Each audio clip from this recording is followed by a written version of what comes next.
folks, welcome to Link Business Sales. Dan Levitus here, licensed business broker.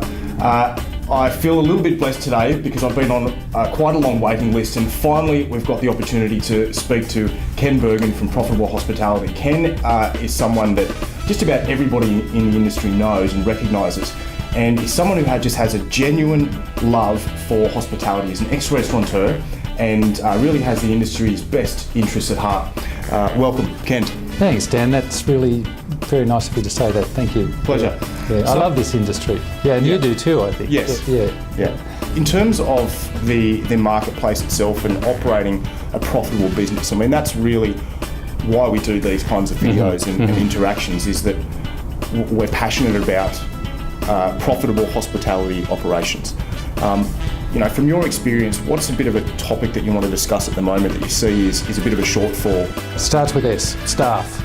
Big issue, biggest expense for most operators, biggest stress, biggest frustration, and done right actually can be a source of satisfaction and joy, really, when you've got a great team of people working together. It's sort of what a lot of people had. It was part of what the dream was, to have a cafe and working together with people and all the rest, and it doesn't work out that way usually.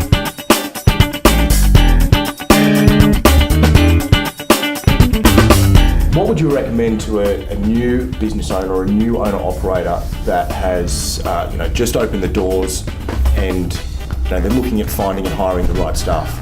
Yeah, that's done very inefficiently by a lot of people. So we seem to forget, a lot of people forget that radio station WIIFM is what everyone listens to. What's in it for me?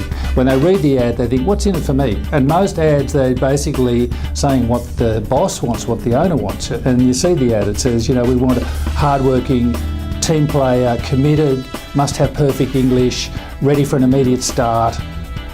End of ad. It's just like, what?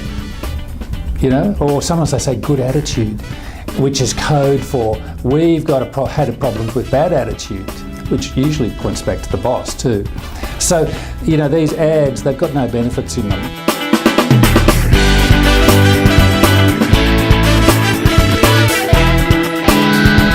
Can you give us an example of something you would write? Yeah, so let's say we're looking for someone to work front of house in the cafe. If we can think of this as a marketing exercise and start to put in the benefits that are there, we just forget to tell people, such as close to transport if you are, or plenty of free parking if there is, modern kitchen, or well-known local place, or happy team if it is, and oftentimes it is, or plenty of shift, immediate start, that's a benefit, written in the sense of a benefit, not as desperation. If people want money, they want to start tomorrow.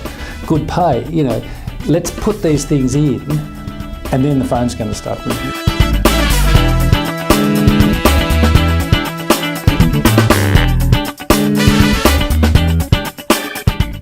And in your experience, what are the expenses around, and is it expensive to train and hire staff members? Look, it can be the cost of days and days of someone working, but really we want to bring that cost way down. We want to get people up to speed much more quickly.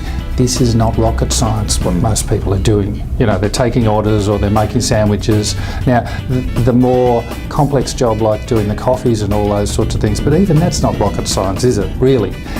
Someone should be able to get up to speed very quickly, and we need a lot more systematic approach, and I think some pre-briefing and pre-training. Look, if you've accepted my job, you're keen. You're probably the keenest maybe you'll ever go to be. So if I texted you out some information on a PDF that I want you to read by tomorrow, or I'm going to email, whatever's easiest for you. I need you to read these. There's a briefing about our menu. I need you to know all about what the menu is, all the rest. You actually might be close to ready to take orders. You're certainly going to be way ahead if you walk in sleepy-eyed, the first morning. So I think we can do a lot better. And it puts it back to, can we simplify some of these jobs a little bit too? People, I think, get a little bit precious about how complex and how extraordinary some of these jobs are. It's just making sandwiches. Yeah. Just between us. Ken, thank you very much for your time. I really appreciate it. It's a pleasure. Folks, I will put some details up very shortly on how to get in touch with with Ken. As you can see, I've got a wealth of experience in the industry, so especially if you are a newcomer to the industry or have been just invested in a cafe or restaurant, please get in touch. Okay, thanks for watching. Bye.